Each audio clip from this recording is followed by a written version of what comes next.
Israel is expanding its attacks on Iran-backed militant groups in the Middle East over the weekend, killing Hezbollah leader Hassan Nasrallah and ramping up concerns of a ground invasion ahead of the one-year anniversary of the October 7th Hamas attack. One of my next guests says this is a tipping point, and how Iran responds will determine the future of the region. The other notes the assassination could actually be prompting some investor optimism in the region. Joining me now, Fred Kempe is president and CEO of the Atlantic Council, and Michelle Caruso-Cabrera is here on set with me. Both are CNBC contributors. It's great to have you. And Michelle, before we talk a little bit about the market reaction, Fred, tell us why you think we're at such an important juncture here. Yeah, and it is a tipping point. The question is the tipping point. So it's an important junction because Israel has changed the narrative. After October 7th, there were questions about Israel's intelligence. There were questions about its deterrence capability. All those were blown away in the killing of Nasrallah. Maybe as many as 80 bombs getting to him in a 60-foot bunker. And one can't forget that Nasrallah was in power for 30 years, and he was really the second most important leader in this whole conglomerate of Iran and its proxies after the leader of Iran. So that's a real turning point. But what it is it's a collision of two visions for the Middle East. One of them is Iran's vision with its proxies, which is to destroy Israel and to bring about a revolutionary extreme form of Islam.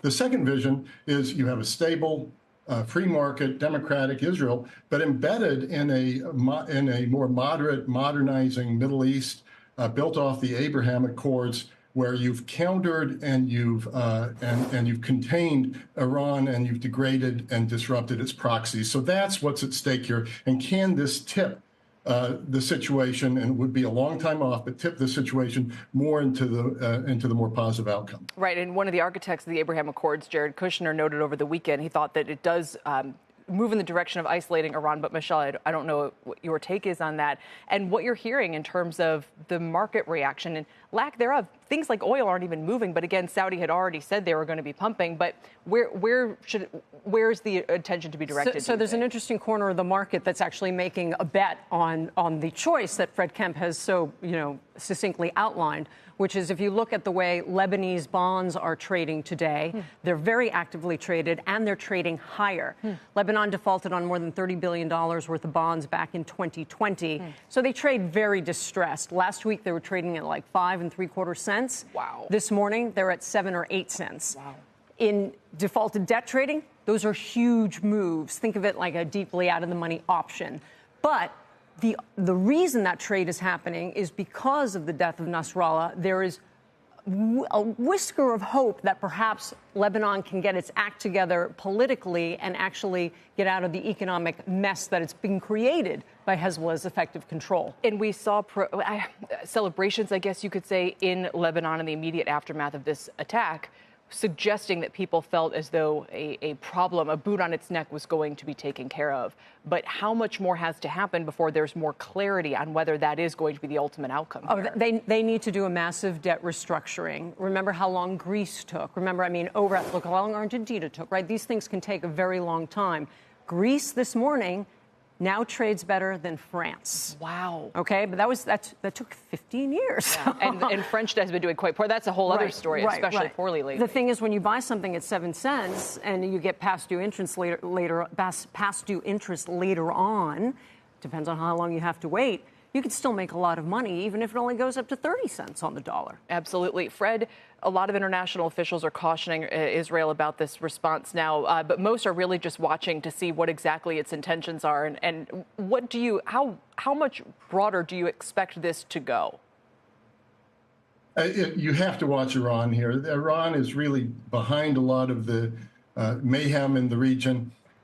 Iran, most of all, wants to survive. Its regime wants to survive. The state wants to survive. The revolution wants to survive. Losing Nasrallah is about the biggest loss they could possibly have, but they're not going to risk their own skins over this. If their calculation is that by escalating this war, they're going to endanger themselves, perhaps put themselves in direct battle with Israel, or even worse, the United States.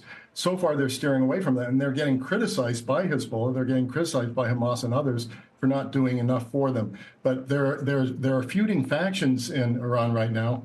The Republican Guards and more extreme factions would want tougher action against Israel. More moderate factions, this is the new leadership, are really worried about the Iranian economy, want to rebuild some sort of relationships with the West. So I think we really need to watch Iran right now. Hezbollah has not so much capability on their own. They may hit civilian centers. That will escalate things.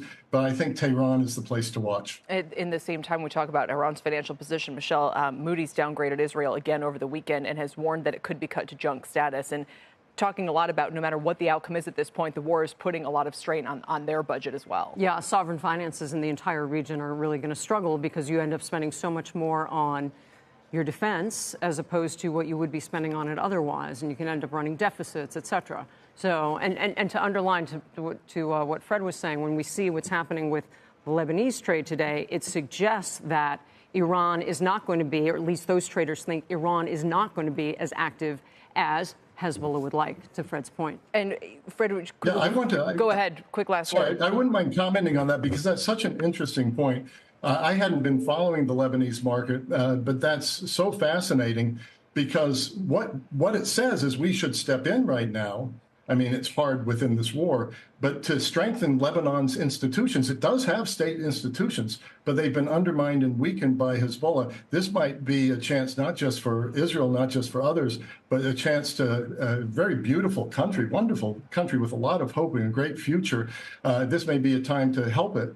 Look around the rest of the Middle East. You look at Saudi Arabia, look at the United Arab Emirates, even Morocco, other parts of the region are doing fine to great. It'd be great to pull Lebanon back into that path again. That's a great point and potential opening as well.